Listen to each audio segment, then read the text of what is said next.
കോലഞ്ചേരി പള്ളിത്തർക്കത്തിലെ കോടതി വിധി നടപ്പിലാക്കാൻ ഓർത്തഡോക്സ് സഭ നീക്കം നടത്തുന്നതായി ഞങ്ങളുടെ കോട്ടയം ബ്യൂറോ റിപ്പോർട്ട് ചെയ്യുന്നു. തെരഞ്ഞെടുപ്പിൽ പ്രത്യക്ഷ നിലപാട് ഇല്ലെന്ന് പറയുമ്പോഴും സഭയുടെ നിലപാട് വിശ്വാസികൾക്ക് അറിയാമെന്ന് സഭാ നേതൃത്വം മുന്നറിയിപ്പ് നൽകുന്നു. ഇരുവിഭാഗവും തങ്ങളുടെ സ്വാധീന മേഖലയിൽ തെരഞ്ഞെടുപ്പിനെ സമ്മർദ്ദ തന്ത്രമാക്കുന്നതോടെ തെരഞ്ഞെടുപ്പിൽ സഭാ തർക്കം ചർച്ചയാകുമെന്ന് ഉറപ്പാണ്. കോലഞ്ചേരി പള്ളിത്തർക്കത്തിൽ കോടതി വിധി നടപ്പാക്കണമെന്നാണ് ഓർത്തഡോക്സ് സഭ ആവർത്തിച്ച് ആവശ്യപ്പെടുന്നത്.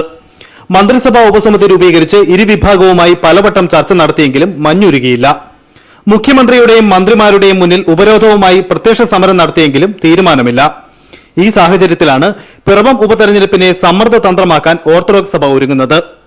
തെരഞ്ഞെടുപ്പിൽ തങ്ങൾക്ക് പ്രത്യേക നിലപാടില്ല എന്ന് പറയുമ്പോഴും സഭയുടെ വികാരവും നിലപാടവും വിശ്വാസികൾക്കറിയാമെന്നും അവരത് പ്രകടിപ്പിക്കുമെന്നും സഭാ നേതൃത്വം കൂട്ടിച്ചേർക്കുന്നു.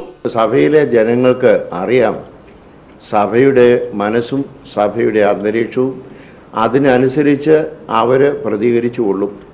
പിറവത്തെ UDF സ്ഥാനാർത്ഥി അനൂപ് ജേക്കബിന് യാക്കോബായ സഭ പരോക്ഷമായെങ്കിലും പിന്തുണ പ്രഖ്യാപിച്ചതും ഓർത്തഡോക്സ് സഭയെ പുതിയ നിലപാടിന് പ്രേരിപ്പിച്ചു.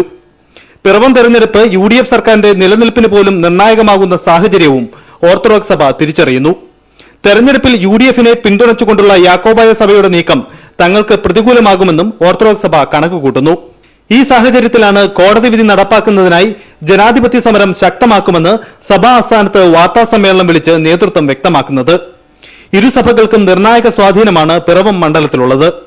20,000-ഓളം വോട്ടുകളുണ്ടെന്ന് ഓർത്തഡോക്സ് സഭ അവകാശപ്പെടുന്നു. കോടതി വിധി നടപ്പിലാക്കാൻ UDF സർക്കാരിന് ഇച്ഛാശക്തിയില്ലെന്ന് ഓർത്തഡോക്സ് നേതൃത്വം വ്യക്തമാക്കി കഴിഞ്ഞു. ചുരുക്കത്തിൽ ഇരുവിഭാഗവും തെരഞ്ഞെടുപ്പിനെ സമ്മർദ്ദ തന്ത്രമായി കാണുമ്പോൾ പിറവം തെരഞ്ഞെടുപ്പിൽ പാടുപെടേണ്ടി വരിക UDF തന്നെയായിരിക്കും. പിറവം ഉപതെരഞ്ഞെടുപ്പിൽ രാഷ്ട്രീയ വിഷയങ്ങൾക്ക് പുറമെ സഭാ തർക്കവും പ്രധാന ചർച്ചാ വിഷയമാകുമെന്ന് ഇതോടെ ഉറപ്പാണ്.